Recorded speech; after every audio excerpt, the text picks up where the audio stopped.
Students, welcome to my channel mathematics studies. आज हम BA BSc fourth sem की book sequence and series का chapter number 3 infinite series को start करेंगे। And आज हम एक्सरसाइज 3.1 का लेक्चर 1 देखेंगे। जो एक्सरसाइज 2 ही लेक्चर्स में कंप्लीट हो जाएगी। आज हम करेंगे लेक्चर 1 एंड देन हम करेंगे लेक्चर नंबर 2। तो देखिए क्या है, हमारा चैप्टर का नाम है हमारा इनफाइनाइट सीरीज़। Infinite series. तो हमारी इनफाइनाइट सीरीज़ क्या होगी, हम इसके बारे में पढ़ेंगे। इसके अंदर सबसे पहले तो हम यही देखेंगे कि हमारी सीरीज़ क्या होगी। वैसे तो हमने 11th-12th क्लास में पढ़ रखा है कि सीरीज़ हमारी क्या होगी। जब हम सीक्वेंस की टर्म्स को प्लस या माइनस करके लिख देते हैं तो वो हमारी क्या बन जाती है, सीरीज़। अब यहाँ पे हमारी सीरीज़ कैसे है, इनफाइनाइट सीरीज़ है। जब हम 11th क्लास में पढ़ते थे तो जो हमारी सीरीज़ होती थी वो एक फाइनाइट सीरीज़ होती थी। उसके अंदर हमें पता होता था कि सीक्वेंस की कितनी टर्म्स ऐड हुई हैं, मतलब हमें ये नॉलेज होती थी। वहाँ नंबर ऑफ़ टर्म्स कितनी है। यहाँ क्या होगा, इनफाइनाइट सीरीज़ होगी। Infinite series. अब देखो हम क्या बोलेंगे कि सीरीज़ क्या है, जब हम सीक्वेंस के टर्म्स को ऐड कर देते हैं तो सीरीज़ बन जाती है। और उस सीक्वेंस अगर उस सीरीज़ के अंदर इनफाइनाइट नंबर ऑफ टर्म्स हैं तो वो कैसे ही सीरीज़ बन जाती है, इनफाइनाइट सीरीज़। फॉर एग्ज़ाम्पल मेरे पास ऐसी सीरीज़ है 1 + 3 + 5 up to so on +n। अब ये मेरी क्या है, एक सीरीज़ है। इस सीरीज़ के अंदर हमारे ऐसे मतलब ये आगे भी चली जा रही है, ऐसे है। अब ये मेरी एक सीरीज़ है। इस सीरीज़ के अंदर मेरे कितने नंबर ऑफ़ एलिमेंट हैं, इनफाइनाइट नंबर ऑफ़ एलिमेंट हैं।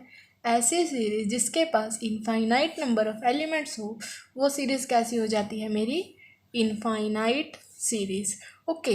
अब जब हमने पहले 11th-12th क्लास में पढ़ रखा है तो हमें सीरीज़ दो टाइप की ही पता होती थी। एक तो एपी सीरीज़ होती थी हमारी, एक हमारी होती थी जीपी सीरीज़। एपी सीरीज़ हमारी, जैसे ये वाली सीरीज़ है वो हमारी एपी ही होती है, जैसे 1.1 + 3 + 5 up to so on n। मतलब ऐसी सीरीज जिनके बीच का जो डिस्टेंस है वो सेम रहे, मतलब 3 - 1 करे 2 आया, 5 - 3 करा 2 आया। तो ये हमारी सीरीज़ कैसी होती थी, एपी सीरीज़। और इसका एस का फॉर्मूला हमारा होता था n/2 × 2a + n - 1 × d। ये हम क्वेश्चंस के अंदर यूज़ करेंगे, इसलिए पहले ही मैं आपको बता रही हूँ। उसके बाद है जीपी सीरीज़। जीपी सीरीज़ क्या होती है, जिसकी रेशो सेम होती थी, कॉमन रेशो। उसमें हमारा एस का फॉर्मूला क्या होता था, e × 1 - Rn अपॉन 1 - R। अगर r की वैल्यू लेस देन 1 है और अगर r की वैल्यू ग्रेटर देन 1 है तो क्या होगा, e × Rn - 1 अपॉन R - 1। तो ये हमारी एस की वैल्यू होती थी। ये आर की वैल्यू पर डिपेंड करता था कि 1 - Rn आएगा या Rn - 1 आएगा। ओके। अब हमने पढ़ लिया कि इनफाइनाइट सीरीज़ क्या होगी, वही हमारा मेन कंसेप्ट चल रहा था कि सीरीज़ तो वो होगी जो सीक्वेंस की टर्म्स को ऐड करने के बाद आएगी। और इनफाइनाइट सीरीज़ क्या होगी हमारी, जब जो टर्म्स होंगी वो इनफाइनाइट नंबर्स ऑफ होंगी तो वो हमारी इनफाइनाइट सीरीज़ बन जाएगी। अब हम हमारी सीरीज़ को रिप्रेजेंट कैसे करेंगे, इनफाइनाइट सीरीज़ को हम ऐसे रिप्रेजेंट करेंगे, an = 1 से लेके इन्फिनिटी तक। मतलब an सीक्वेंस के अंदर हमारे पास इनफाइनाइट नंबर ऑफ टर्म्स हैं तो ये हमारी क्या बन गई, एक सीरीज़ बन गई। सीक्वेंस को तो हम ऐसे रिप्रेजेंट करते थे और सीरीज़ को हम कैसे लिखेंगे, summation of n = 1 to infinity an। तो ये हमारी क्या हो गई, इनफाइनाइट सीरीज़। इसको हम ऐसे रिप्रेजेंट करेंगे। अब इसके अंदर जो ये a1 होगा वो मेरा होगा first member of series, a2 second, an nth होगा, है ना। अब जैसे मैंने एक सीरीज़ ले ली जो कि ये हो गई, जैसे n = 1 टू इन्फिनिटी 1/n। तो इसकी टर्म्स क्या होंगी मेरी, 1 + 1/2 + 1/3 अप टू सो ऑन। ये मेरी क्या है, एक इनफाइनाइट सीरीज़ है जो कि चलती जा रही है। अब बात आई जो मेरी ये सीरीज़ होगी वो मेरी कन्वर्जेंट या डाइवर्जेंट कब होगी। ये सीरीज़ मेरी कन्वर्जेंट या डाइवर्जेंट तब होगी जब मैं इसके लिए सीक्वेंस Sn लूँ और वो मेरी अगर कन्वर्जेंट होगी तो मेरी सीरीज़ भी कन्वर्जेंट होगी। अगर मेरी जो सीक्वेंस है वो डाइवर्जेंट होगी तो मेरी सीरीज़ भी डाइवर्जेंट होगी। अगर ये ओसिलेटिंग होगी तो सीरीज़ भी क्या होगी, ओसिलेटिंग होगी। अब देखो ये मेरा क्या है, an है, Sn एक मेरी क्या है, सीक्वेंस है। ओके। अब अगर मेरा सीक्वेंस का फर्स्ट मेंबर होगा वो किसके इक्वल होगा, A1 की। सीक्वेंस का सेकंड मेंबर क्या होगा, A1 प्लस A2। सीक्वेंस का थर्ड मेंबर क्या होगा, A1 plus A2 plus A3। Sequence का nth मेंबर क्या होगा, A1 plus A2 plus A3 up to so on AN। इसका मतलब S1 क्या होगा, मेरी first term of the series. S2 क्या होगा, sum of first two term. First two term ही होगी, ऐसा नहीं होगा S2 का मतलब कि A2 प्लस A3, मतलब टू टर्म का सम नहीं है, बल्कि क्या है, सम ऑफ फर्स्ट टू टर्म, मतलब पहली दो टर्म्स का सम क्या होगा S2। पहली तीन टर्म्स का सम क्या होगा S3। पहली n टर्म्स का सम क्या होगा Sn। क्या है, हमारी जो limit n tends to infinity Sn है वो किसके इक्वल होगी, हमारी S के इक्वल होगी। अगर जो मेरी ये सीक्वेंस है वो कन्वर्ज करेगी तो जो मेरी ये सीरीज़ है वो भी कन्वर्ज करेगी। अगर मेरी सीक्वेंस डाइवर्ज करेगी तो मेरी सीरीज़ भी डाइवर्ज करेगी। अगर मेरी सीक्वेंस ओसिलेट करेगी तो जो मेरी सीरीज़ होगी वो भी ओसिलेट ही करेगी। अभी आपको ये पता होना चाहिए, S1 क्या है, फर्स्ट टर्म सीरीज़ की। S2 क्या है, सीरीज़ की पहली दो टर्म्स का सम। S3 सीरीज़ की पहली तीन टर्म्स का सम। Sn सीरीज़ की पहली n टर्म्स का सम। अब हम करेंगे कुछ क्वेश्चन। तो देखिए फर्स्ट क्वेश्चन है, अब हमारे पास क्वेश्चन है ये मेरी एक सीरीज़ है। अभी हमने देखा था कि ये क्या बोला इन्होंने, show that the series converges. जो ये सीरीज़ है ना वो कन्वर्ज कर रही है, हमें ये शो करके दिखाना है ना। अब क्या पढ़ा था हमने अभी कि अगर मेरी जो सीरीज़ है वो कन्वर्ज कब करेगी, जब मेरी सीक्वेंस कन्वर्ज करेगी। मतलब मेरी जो Sn था, सम ऑफ फर्स्ट n टर्म्स थी, अगर वो कन्वर्ज करेगी तो मेरी ये सीरीज़ भी कन्वर्ज कर जाएगी। तो हम क्या करेंगे, ये हम ले लेंगे, ये जैसे Sn लेंगे हम इसमें से। अब वैसे ये मेरी क्या है, सीरीज़ है। सीरीज़ में से अगर मैं Sn लूँ, Sn का क्या मतलब है, मेरा sum of first n terms. ये मेरी पहली टर्म है 1/3, दूसरी टर्म है 1/3 का स्क्वायर, तीसरी टर्म है 1/3 की क्यूब। अगर मैं n टर्म लूँ तो वो क्या होगी, 1/3 की पावर n। तो Sn क्या हो गया मेरा, 1/3 प्लस 1/3 का स्क्वायर प्लस 1/3 की cube up to so on 1/3 की पावर n। ये मेरा क्या हो गया, Sn। ओके, तो मैंने Sn ले लिया। अब Sn का फॉर्मूला ये मेरी क्या बन गई, अब देखो ये मेरी बन गई एक GP, और GP में इन GP मेरा Sn का फॉर्मूला क्या होगा, a इंटू 1 माइनस आर की power n upon 1 minus R. 1 minus R की पावर n क्यों लिया, क्योंकि जो r की वैल्यू है वो लेस देन क्या है, 1 है। जो मेरी r की वैल्यू वो क्या है, 1/3 है, क्योंकि इनकी रेशो लेते हैं हम।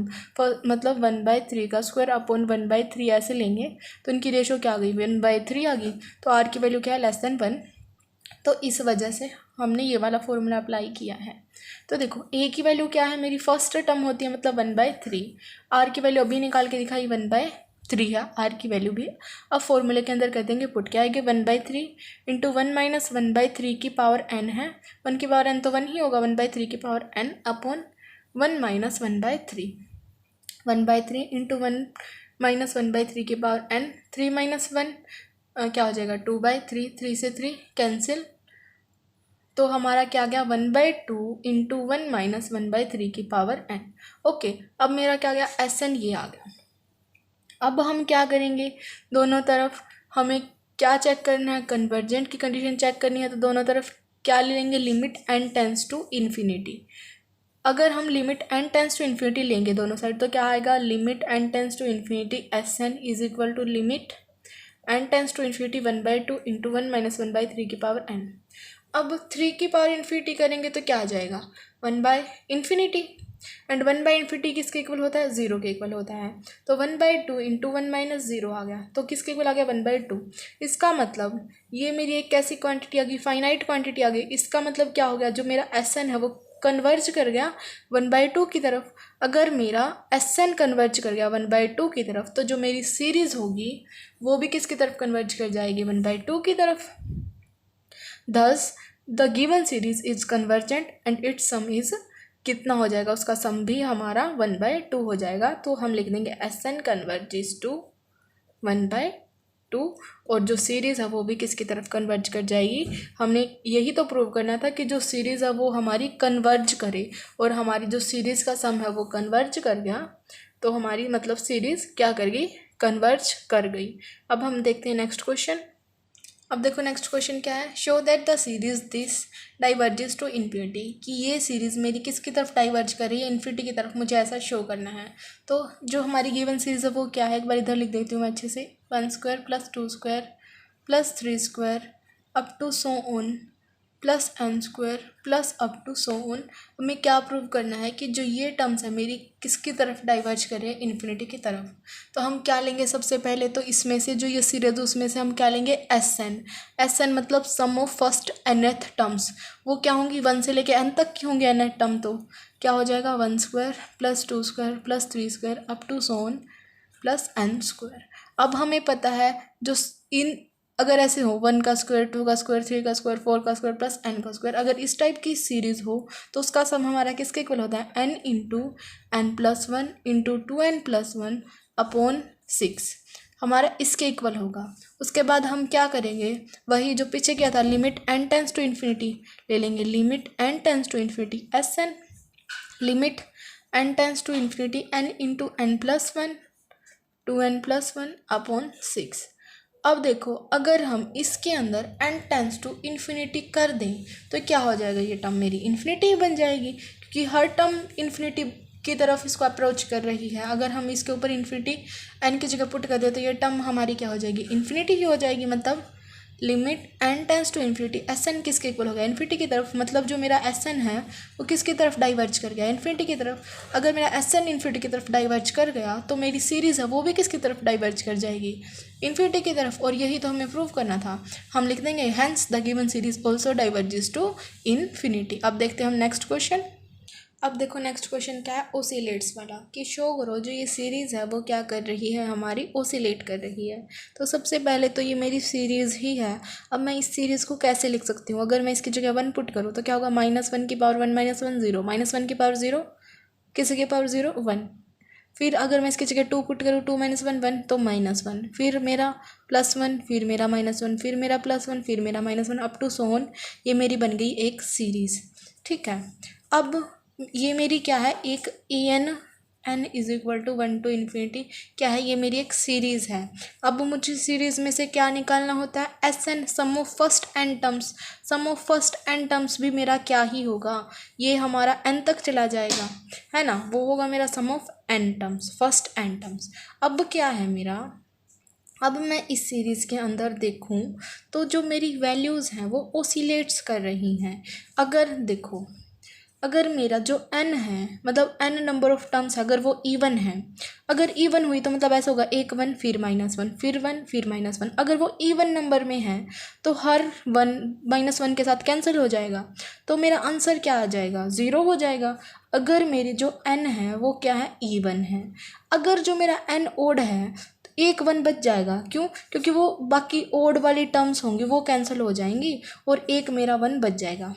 कैसे बोल रही हूँ मैं ये, अगर मान लो मेरी n टर्म्स इवन है, मान लो मेरी 4 टर्म्स हैं तो वो ऐसे होंगी 1 - 1 + 1 - 1। तो ये मेरी कितनी टर्म्स हैं, 4 टर्म्स हैं।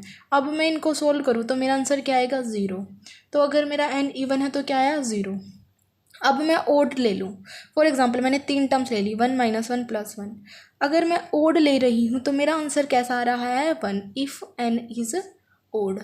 अब देखो इवन लिया तो आंसर 0 आया, ओड लिया तो आंसर 1 आया। इसका मतलब एक वैल्यू फिक्स नहीं है, बल्कि इवन लेने से तो वैल्यू कुछ और आ रही है और ओड लेने से वैल्यू कुछ और आ रही है।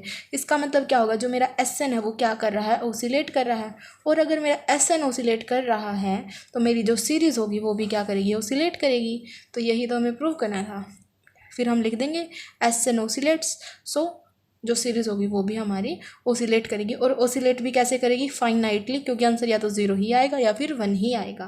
Okay, thank you guys for watching my video. Please do like share and subscribe to my channel. जो नेक्स्ट क्वेश्चंस बच गए, इसके 2 क्वेश्चंस बच गए हैं एंड जो ये थ्योरम्स हैं वो बच गई हैं, बहुत ईजी हैं, वो हम करेंगे नेक्स्ट लेक्चर के अंदर।